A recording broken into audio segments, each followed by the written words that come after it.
Hi, I'm Neil, and I create videos about sculpting, molding, and casting. If that sounds like something up your alley, please hit the subscribe button to get all the latest content. Today's video features a very special project that I created for Trans Day of Visibility, which is the day I'm recording this video. If you didn't already know, I am a transgender person, and it's a really important part of my identity. It's also a driving force behind my work. You might already know that there's a lot of anti-trans legislation being pushed throughout the country right now. It's frankly a pretty scary time to be trans, and I wanted to funnel some of that energy into creating a piece for myself and for the community. So I hope you enjoy sharing in the creation of this very special piece. So going into this, I had a pretty good idea of the shape I wanted. I even did a messy little sketch of the idea, and I went ahead and created an armature out of aluminum armature wire. Pretty basic, as you can see, and I'm starting off by just getting that armature grounded so I can set this upright, and then I just work on getting the armature covered with clay. So not even worrying about shape to begin with, just getting some clay stuck on there, and then I can start building up the form a little bit. The pose of this sculpture is going to be the most important aspect of it. I really wanted to capture the uplifting feeling and get a very powerful emotion going. So all throughout this sculpture, I'm always going back and looking at the overall flow and shape of everything, because I really wanted that to come through in the final product. So one of the main aspects that I had in mind for this piece was the flames.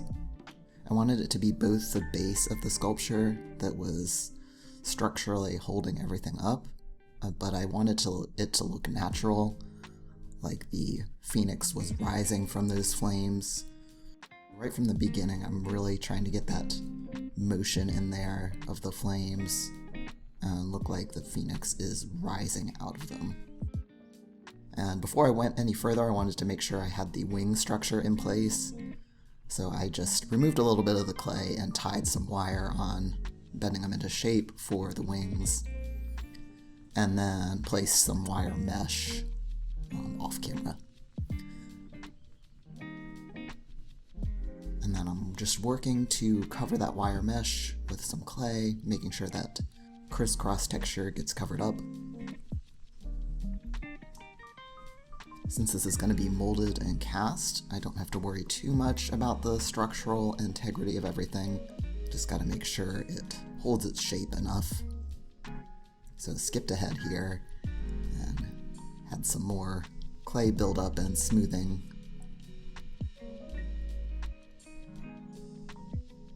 And just working to build up the form with little pieces of clay.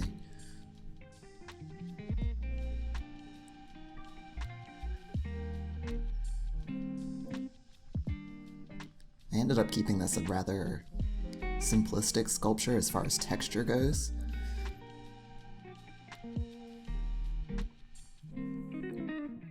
I ended up using some of the smoothing lines. Like you can see when I smooth out the sculpture, it creates kind of little waves of clay.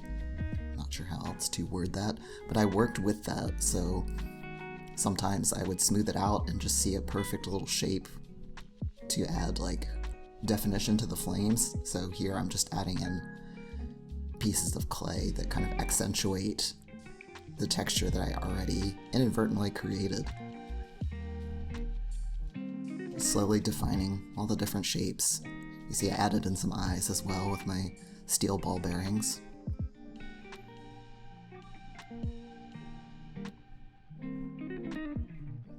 Just using my tools to define areas of the face, some of the structures of the wings.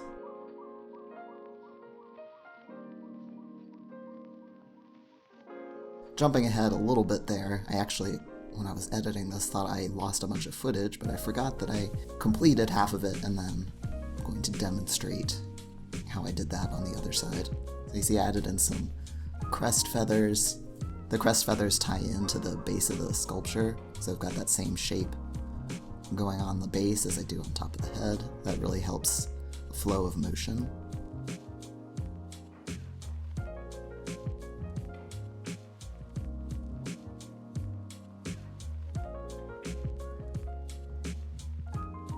You see I just lay in the feathers individually and then accentuate the lines between each one with my tool.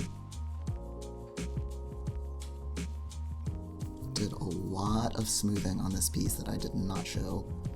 The smoothing is quite a process on this figure.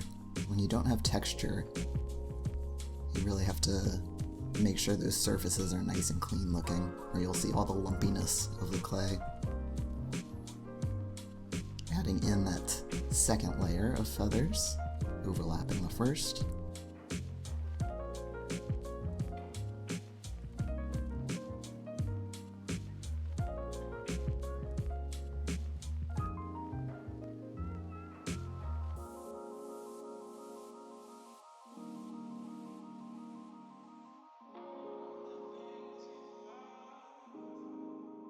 Okay, jumping ahead again, I've got the figure glued to a base of foam core, and I'm just sealing it along the bottom to prepare it for molding. I want to make sure to seal up all the little gaps to make sure the mold rubber can't get caught in there. And I'm also going back and adding some more feathers, smaller details that are easier to add now that I've got that foam core base to hold on to.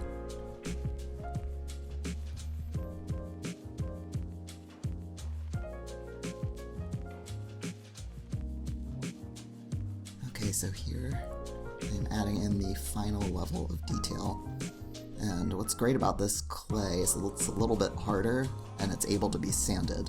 So before I add the additional layers of feathers, I just sand everything down smooth and then add those feathers in, and I can sand it down again and just get everything as smooth as possible.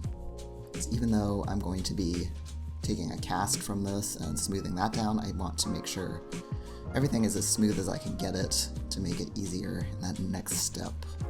So you can see I'm not sculpting every individual feather, just kind of accentuating areas and just adding to the movement of the piece and making it look like flames as well as feathers. And now I am doing the final smoothing with my alcohol mixture. That's isopropyl alcohol and isopropyl myristate mixed together.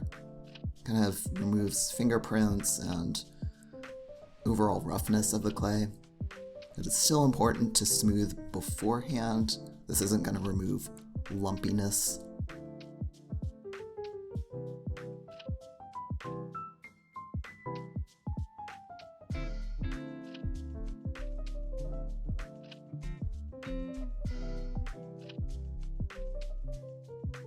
And then creating the mold box very quickly here. Just some coated cardstock, hot glued to that foam core base and taped together. And poured the silicone off camera, cured for 24 hours, and I am now removing the mold box and cutting open the mold. You saw on the top there, the crest feather actually almost breached the mold rubber, and I decided to just leave it like that since I was only taking one cast out of this.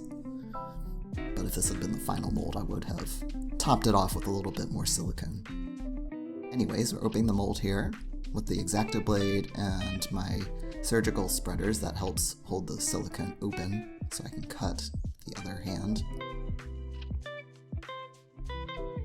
And just cutting that last bit there, and I can remove the clay model. So here's my clay original, and next up I have the resin cast that I took from that last mold, where I sanded that down, polished it up, and then created another mold from this cast that will be this figure, which is my final figure. That's what that mold I take all of my final casts from, the production casts. So let's get into casting. I wanted to do a marbleized effect for this figure to make it look like flames. I did probably a dozen tests before I got this process down, so it's pretty involved. I just put in the dye as well as a filler, a Eurofill, that helps thicken the resin to keep the marbling effect in place, otherwise the colors would just mush together. as I found. I am splitting up the resin into 3 different pots so I can color them differently. And by the way, this resin cures really fast. I am working extremely quickly here. Using a syringe to pour in the initial colors, and then pouring in the white, swirling in the last 2 colors, and putting it in the pressure pot. So now that it's cured, I can remove the cast, and you can see I've got the perfect marble effect that I was looking for. It's pretty darn cool. And now we are going to finish this off by painting. I am using acrylic paint mixed with rubbing alcohol. I found that helps the paint to adhere to the sculpture better rather than using water. So I'm just accentuating the feathers with a little bit of darker blue, and moving on I will have a darker version of the pink and one for the white as well. Just doing some really simple painting that helps those feathers to pop out.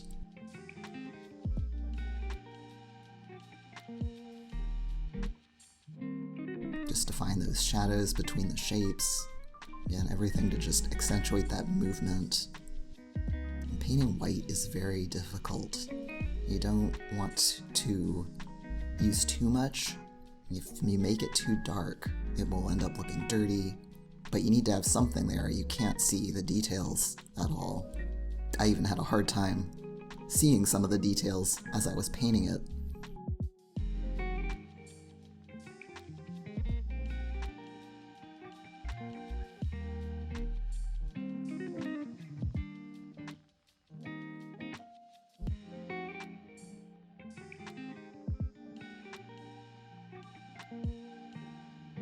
I didn't mention during the casting, but the pink and blue were actually very tricky to create in resin.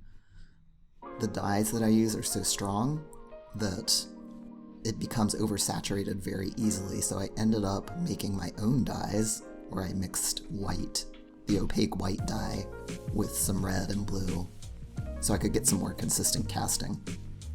And now I'm adding highlights.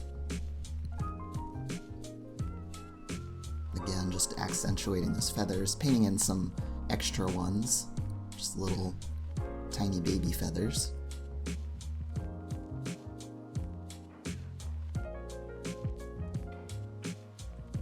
And again, nothing too overbearing, just accentuating the shapes that are already there.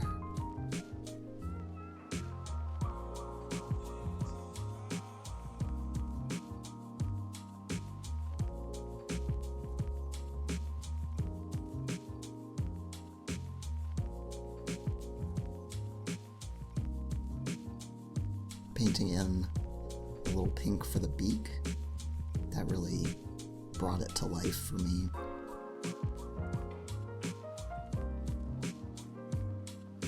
And continuing on with the highlights.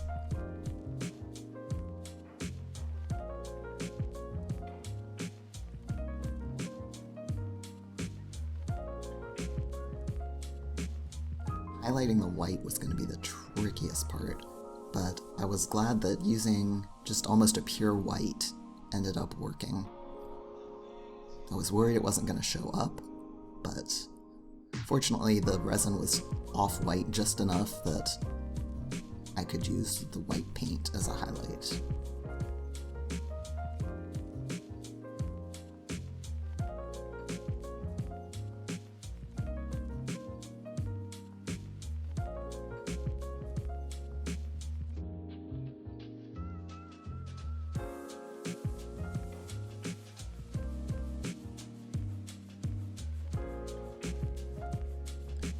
Now, as the finishing move, I'm going back to use some gloss varnish mixed with pearl powder to add some metallic accents on all those highlights. So I go back over all the highlights with this metallic glaze.